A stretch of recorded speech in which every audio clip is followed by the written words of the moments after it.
Digital marketing నేర్చుకుని AI tools వాడుతూ డబ్బులు సంపాదించాలనుకుంటున్నారా? ఈ నెంబర్కి కాల్ చేయండి. నమస్తే సుబ్బారావు గారు. నమస్తే అండి. ఏపీ స్టేట్ కనుక మనం చూస్తే చాలామంది టీచర్స్ల పరిస్థితి అగమ్యగోచరంగా ఉందనే చెప్పుకోవచ్చు. చాలామంది కొత్త పోస్టింగ్ ఏదైనా వచ్చినా యాక్సెప్ట్ చేయడానికి కూడా ఆలోచిస్తూ ఉన్నారు. ఎందుకంటే సాటిస్ఫాక్షన్ లేదు, వాల్యూ లేదు. అండ్ దాంతోపాటు ఇక్కడున్న సిచ్యుయేషన్ అంత యాప్ట్గా లేదు స్కూల్స్కి అన్నట్టు కూడా మాట్లాడుతున్నారు. మేజర్గా మనం చూస్తే వాళ్ళకున్న ప్రాబ్లమ్స్ ఏంటి టీచర్స్కి, అండ్ వాళ్ళకి ఎటువంటి అంటే ప్రాబ్లం లేకుండా చేస్తే బెటర్ అనే అవకాశం ఉంటుంది అంటారు. మీరు చూస్తూ ఉంటుంటారు చాలా దగ్గరగా, ఎంతోమంది టీచర్స్తో మీరు ట్రావెల్ అయ్యి ఉంటారు. ఎందుకంటే అక్కడి నుంచే వచ్చారు కాబట్టి అడుగుతున్నాను, పరిస్థితులు ఏ విధంగా ఉన్నాయి సార్ అసలు? ఏ ఎడ్యుకేషనల్ ఇనిషియేటివ్ తీసుకున్నానండి, మొట్టమొదటిగా ఉండవలసిన వాళ్ళు టీచర్ అండి. టీచర్ రెడీనెస్ లేకపోతే ఏది చేసినా, పెద్ద పెద్ద పేర్లు పెట్టి ఏది చేసినా సరే సక్సెస్ అవ్వదండి. ఆ కోణంలో మనం చూసినప్పుడు ఈ ఎడ్యుకేషనల్ ఇనిషియేటివ్లో టీచర్ ప్రధానం అనేటప్పుడు పర్టికులర్గా సమస్యలోకి వెళ్తే ఆంధ్రప్రదేశ్ విషయంలో అకాడమిక్ ఇయర్ స్టార్ట్ కాబోతుంది, కొత్త గవర్నమెంట్ వచ్చింది. ఏ ప్రభుత్వం అయినా, తెలంగాణ అయినా, ఆంధ్ర అయినా సరే వేల కోట్లు టీచర్స్ మీద ఖర్చు పెడుతూ ఉన్నారండి. ఇప్పుడు సుమారుగా 80,000 ఖర్చు పెడుతున్నారని తెలంగాణలో రేవంత్ రెడ్డి గారు కూడా నిన్ననే ఒక స్టేట్మెంట్ ఇవ్వడం జరిగింది. సో మోరార్లెస్ ప్రతి చోట అట్లాగే ఉంది. ఇక్కడ టీచర్ రెడీగా లేకపోతే మీరు ఏం చేసినా ఉపయోగం లేదు. నేను టీచర్ కోణంలో అంటే టీచర్లు అందరూ అంత సిన్సియర్గా ఉన్నారా లేదనేది ఆ డిస్కషన్ కాదు మంది. సో నిజంగా మనం అబ్జర్వ్ చేసినప్పుడు యాజ్ ఎడ్యుకేషనల్ డిజైనర్గా నేను ఎప్పుడూ కూడా ముందు టీచర్ని రెడీ చేసిన తర్వాత తక్కినవన్నీ చేస్తుంటా. సో ఆటోమేటిక్గా సిస్టమ్ అనేది సెట్ అవుతుంది. టీచర్ కోణంలో చూసినప్పుడు జస్ట్ 3 పాయింట్లు చెప్తానండి. మొట్టమొదటి ఇంగ్లీష్ మీడియం, తెలుగు మీడియం అని పెట్టారండి. So English medium, Telugu medium అన్నప్పుడు ఇంగ్లీష్ అనేటువంటిది లాంగ్వేజ్. ఈ ఇంగ్లీష్ మీడియానికి సంబంధించినటువంటి ఆ లోతుల్లోకి వెళ్ళొద్దు. అసలు ఇంగ్లీష్ మీడియం కావాలా, తెలుగు మీడియం అది వద్దు, ఆ డిస్కషన్ మనకొద్దు. ప్రాక్టికల్గా ఉన్న సమస్య ఏంటనేదే చూద్దాం. ఇంగ్లీష్ మీడియం బుక్స్ అనేటువంటి హై లెవెల్ ఇంగ్లీష్ మీడియం ఇచ్చారండి. First, second, third, fourth, fifth ఏదైతే లోయర్ క్లాసెస్ కూడా. నిజంగా చెప్తే అక్కడ టీచర్స్కి కూడా ఆ లెవెల్లో దాన్ని అర్థం చేసుకుని చెప్పడం అనేటువంటిది కష్టంగా ఉన్నటువంటి పరిస్థితి. ఇది వాస్తవం అండి, ఇది వాస్తవం చాలామందికి. సో ఎప్పుడైతే టీచర్కి కంఫర్ట్ లేదో, అంటే ఇంగ్లీష్ మీడియం కూడా డిఫరెంట్ బుక్స్ ఉంటాయి, లెవెల్స్ ఉంటాయి. మనం ఇచ్చేస్తే వాళ్ళు రెడీ అవ్వాలి అంటే కాదండి, అది అవ్వదు. సో వాళ్ళని రెడీ చేయాల్సిన బాధ్యత ఉంది, దానికి రకరకాలు ఉన్నాయి, అది వేరే విషయం.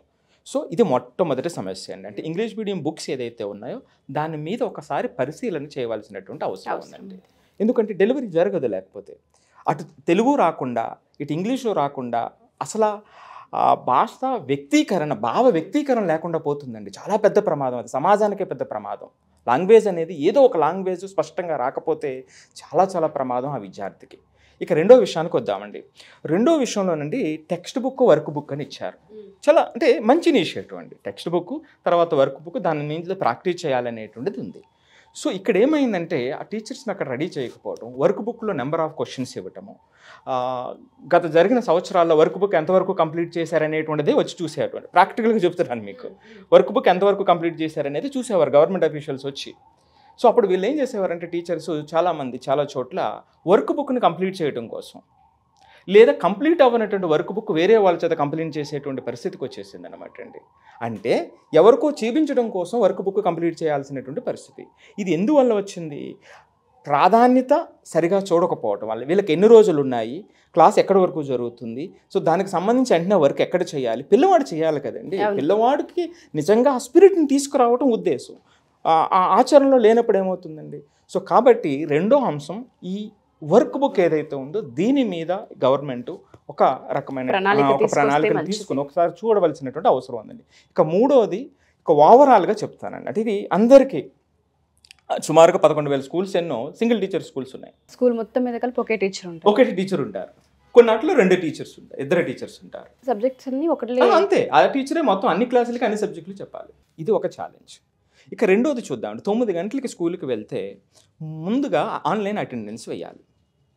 ఆన్లైన్ అటెండెన్స్ వేయాలంటే మారుమూల ప్రాంతాల్లో ఒక్కొక్కసారి నెట్ కూడా ఉండదు. ఇలా ఆన్లైన్ అటెండెన్స్ వేయడానికే అరగంట 40 నిమిషాలు పడుతుంది. ఆ తర్వాత వెంటనే బాత్రూమ్కి సంబంధించిన ఫొటోస్ పంపించాలి. రెండోది. ఇక మూడోది వచ్చేటప్పటికండి మిడ్ డే మీల్కి సంబంధించి రిజిస్టర్ క్రియేట్ చేయాలి. అంటే ఇవన్నీ చేసినప్పటికి 9:45 అవుతుంది. 10 అయ్యేటప్పటికి వీళ్ళకి మిడ్ డే, ఆ రోజు పిల్లలు ఎంతమంది వచ్చారు ఆ రిజిస్టర్ ఫిల్ చేసి వాళ్ళకి ఇవ్వాలి. రైట్. సో వాళ్ళకి ఇస్తే వాళ్ళు భోజనం మొదలు పెడతారనమాట అండి. అది అయిన తర్వాత ఆన్ అండ్ ఆఫ్ మీకు ఆన్ అండ్ ఆఫే కదా, తరచుగా కూడా ఒక పై డిపార్ట్మెంట్ నుంచి ఇది కంపల్సరీ యాప్, దీంట్లో ఈ డేటా మీరు అప్డేట్ చేయండి. ఏదో రకరకాల డేటా గవర్నమెంట్ అడుగుతూ ఉంటుందన్నమాట అండి. ఇది 1 అవర్లో అప్డేట్ చేయండి, 2 అవర్స్లో అప్డేట్ చేయండి అంటారు. మళ్ళీ ఈ టీచర్ ఏం చేస్తారంటే, ఒక టీచరో 2 టీచర్స్ ఉంటే మళ్ళీ ఆ ఇన్ఫర్మేషన్ అంతా గ్యాదర్ చేసి దీన్ని ఎంటర్ చేస్తూ కూర్చుంటారు. 10:30 అవుతుంది. 10:30 అయ్యేటప్పటికి రాగి జావ ఏదో ఇస్తారు. అక్కడ హాఫ్ అన్ అవర్ బ్రేక్ అనమాట అండి. 11 అవుతుంది. 11 అయిన తర్వాత 11:30కి వాళ్ళకి భోజనాలు రెడీ అవుతుంది. ఆ భోజనాలకు ఫొటోస్ అన్ని తీసి మళ్ళీ ఫొటోస్ పంపించాలి. ఇంకా ఎడ్యుకేషన్ టైం ఇచ్చారు ఇక్కడ. ఇదేంటి పరిస్థితి. సో అంటే ఈ విధంగా 11-11:30 వరకు ఇట్లాగ అయిపోయింది. మినిడే ఫోటోస్ పంపిస్తారు. ఇదండి. అంటే ఒక టీచర్ ఉంటే పరిస్థితి ఏంటో ఒక్కసారి ఆలోచించండి. వాళ్ళ పిల్లలకి ఎప్పుడు చెప్పగలుగుతారు? ఈ యాక్టివిటీస్ అన్నీ కూడా ఈ టీచర్స్ మీద ఒక ఆర్డర్లో లేనప్పుడు ఏమవుతుందంటే, అసలు టీచర్ యొక్క బాధ్యత ఏంటి? మొట్టమొదటి ఆబ్జెక్టివ్ ఏమిటి? ఆ పిల్లలకి సబ్జెక్ట్ ఎక్స్ప్లెయిన్ చేయడం, నేర్పించడం. సో టీచరు ఇప్పుడు సపోజ్ నెట్ పని చేయలేదు అనుకోండి, ఆ మనసు అయిపోయింది కదా, అటెండెన్స్ అవ్వదు. ఒక్కొక్కసారి వీళ్ళు తంబు పెట్టినా అవ్వదు. సో వాళ్ళంతా కూడా టీచర్స్కి ఎట్లా నాకు ఈరోజు అటెండెన్స్ పడుతుందో పడ్డదో అనేటువంటి ఇవన్నీ ఉంటే, లోపట మీరు బయట ఎంత చేసినా సరే ఆ లోపల జరిగే ఫంక్షనింగ్లో ఎట్లా జరుగుతుంది చెప్పండి. సో ఈ 3 కూడా ఒక్కసారి కొత్త గవర్నమెంట్ వచ్చింది, అకాడమిక్ ఇయర్ స్టార్ట్ అవబోతుంది. ఈ 3 విషయాల మీద సరైనటువంటి పరిశీలన చేసి దీనికి సంబంధించి ఒక సింప్లిస్టిక్ వే ఆఫ్ ఫంక్షనింగ్ని తీసుకురాగలిగినట్లయితే ఫస్ట్ పిల్లల భవిష్యత్తు బాగుంటుంది. అంతేకాకుండా ఆ టీచర్కి ఫస్ట్ ప్రయారిటీ. వీటికి వేరే వాళ్ళని చేయటం వల్ల, ఇప్పుడు సచివాలయంలో చాలామంది ఉంటారు, అలాంటి వాళ్ళు ఎవరినైనా అడ్మినిస్ట్రేటివ్ యాక్టివిటీస్కి అలైన్ చేయటమా అనేటువంటిది కూడా ఆలోచించవచ్చు, లేదా వేరే డిపార్ట్మెంట్. ఎందుకంటే అండి, ఈ టీచర్కి ఇది చేయటం వల్ల ఆయన చేయాల్సినటువంటి పనిలో ఎవరైనా మీరున్నా నేనున్నా సరే సడన్గా వచ్చేటువంటి వర్క్స్ అప్పుడు ఏమవుతుందంటే, ఇంకొకటి చెప్తాను ఇందులో, మంత్లీ వీళ్ళకి ఒక ట్రైనింగ్స్ అని, ప్రొఫెషనల్ డెవలప్మెంట్ అని ఉంటాయి. సింగిల్ టీచర్ ఉందనుకోండి, హాఫ్ డే వరకు క్లాసులు చేసి అప్పుడు పంపించేసి టీచర్ వెళ్ళాలి. లేదా 2 టీచర్స్ ఉన్నారనుకోండి, ఒక టీచరే మొత్తం అంతా చూసుకోవాలి, మిగిలిన టీచరే వేరే టీచర్ అక్కడికి వెళ్తారనమాట. ఇలా రకరకాల సమస్యలు ఉన్నాయండి. నిజంగా నేనేంటంటే, గవర్నమెంట్ విద్యకి సంబంధించి చాలా చేద్దామనే ఉద్దేశంతోనే ఉండొచ్చు, ఉన్నారు కూడా, నేను నమ్ముతున్నా. ఈ ఫంక్షనింగ్ సరి చేయకపోతే ఇబ్బందులు ఎదురవుతాయండి. ఇదండి. సో ఇవి గవర్నమెంట్ ఈ అంశాల మీద లోతైనటువంటి పరిశీలన చేసి నెక్స్ట్ అకాడమిక్ ఇయర్కి వీటి మీద మంచి స్టెప్స్ తీసుకోవాలని ఆశిద్దామండి. ఇటు పిల్లల భవిష్యత్తు, అటు టీచర్స్ యొక్క భవిష్యత్తు రెండూ అర్థం కాని పరిస్థితి. అన్నీ మనం స్కూల్స్లోనే నేర్చుకుంటూ ఉంటామని చెప్తూ ఉంటుంటాం, బట్ అక్కడ ఎక్కడ చూసినా ఎడ్యుకేషన్కి సంబంధించిన పాయింటే కనిపించట్లేదు. ఒక హ్యాప్ డే ఏదైతే యాక్టివిటీస్ ఉంటాయో వాటికే వెళ్ళిపోతుందని చెప్పుకోవచ్చు. ప్రభుత్వం వీటిపైన ఖచ్చితంగా ఫోకస్ చేసి వీటన్నిటిని పరిశీలన చేసి కొత్తగా ఏదన్నా చేయడమా, ప్లాన్ చేయడమా, ఆల్టర్నేట్ ఏంటని చూడగలిగితే ఫస్ట్ ఆఫ్ ఆల్ పిల్లల భవిష్యత్తు బాగుండే అవకాశం ఉంటుంది. థ్యాంక్ యూ సుబ్బారావు గారు. Thank you so much.